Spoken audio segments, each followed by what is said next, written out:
All right, Sean Kissel, Plant, defensive end, 2016, 6'4", 220. Wish I could get to 6'4". It ain't gonna happen soon. But what's the hardest part of the offseason been? Well, I think just the hardest part of the offseason is just coming together as a team, learning your team's weaknesses, strengths, just working hard in the weight room, out in the field. We're doing a lot of skill work. Just really just learning your teammates, just because we lost a lot of great seniors last year. So stepping up as a senior this year, leading a team, just put them in the right direction, have a great spring, more importantly, a great season. What was your mindset after that loss at Dr. Phillips?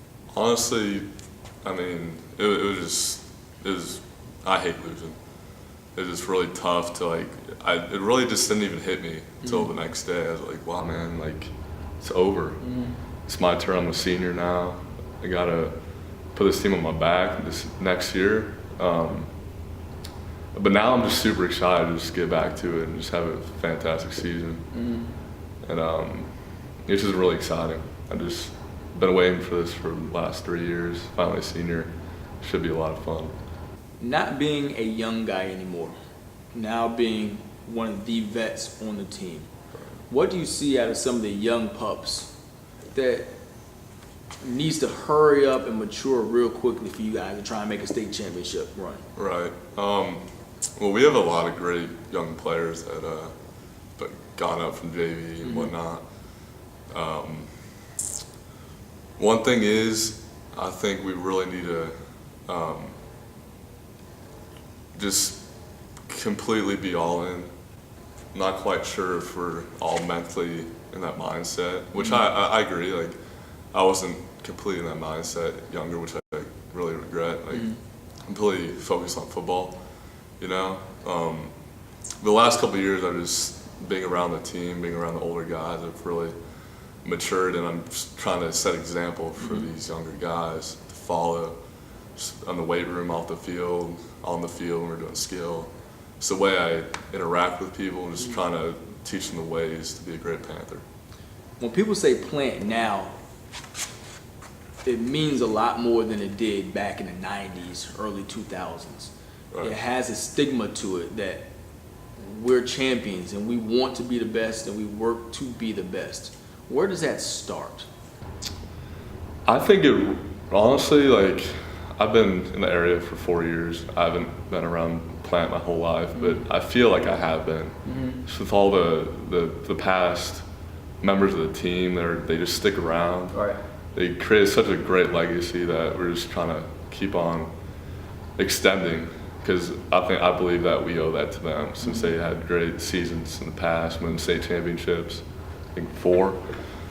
And it means so much. It just keeps me going every day. Just live up to their legacy, create our own.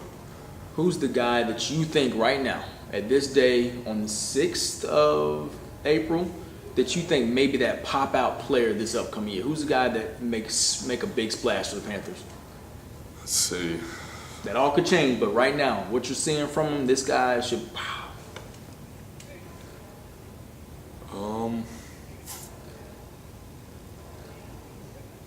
I personally like an offensive lineman we have. Okay, His name talk is to him. Julius Jackson. All right. Big guy. He started a couple games last year, and a couple guys went down. Okay. Super strong. He's a tank.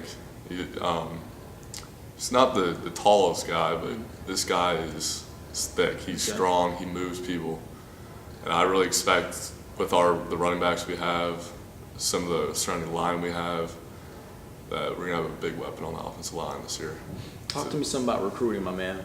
Who you starting to get some interest from? Who's looking at you kind of tough right now?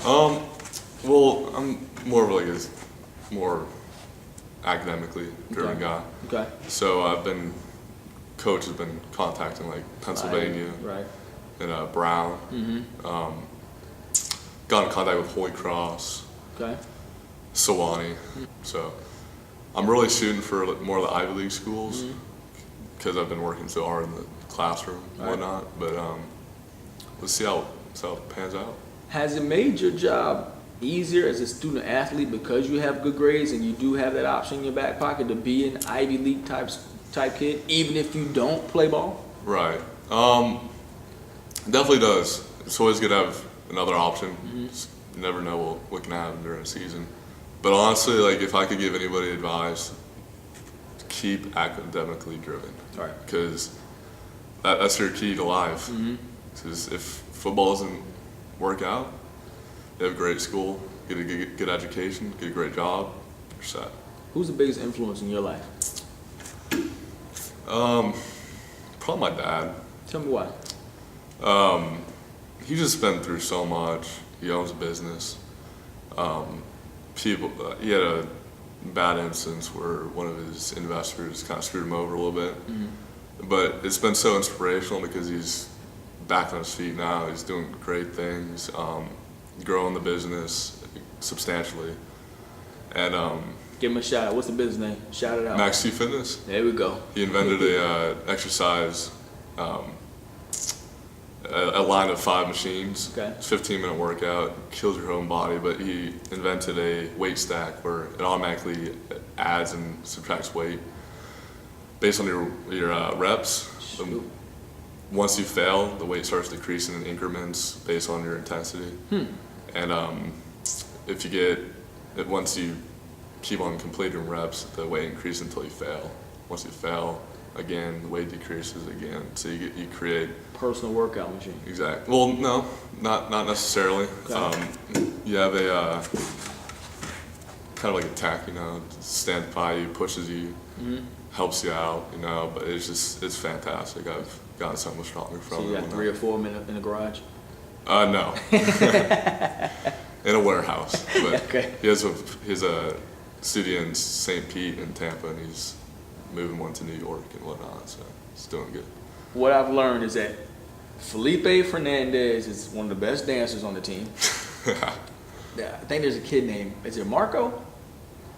No, I messed his name up. Okay, there's another kid that gets all the girls. All right, he's got like 3 or 4 girlfriends here in Plant. Okay. All right, and then Felipe Fernandez is also the biggest eater on the team. Tell me something else about another teammate that I don't know. Let's see. You don't know.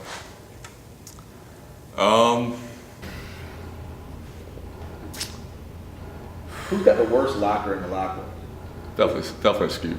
Definitely Scoop. His underwear just gets up and run around by themselves. Dirty clothes everywhere. It's funny.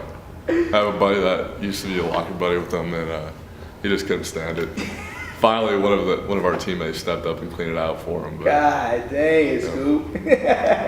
it's good stuff. Last but not least, talk to the camera, look right in the camera, and tell your fans, and what college recruiters should see on the field from yourself this year. This year, I've made great gains. The weight room on the field got a lot quicker, got definitely a lot stronger, gained about 20 pounds. Just planning to have a great season this year. I've set many goals to complete this year, and I'm really driven on setting to get them accomplished. And I think you're just going to see a bunch of big plays from me this year, and I'm really excited to show you what I got.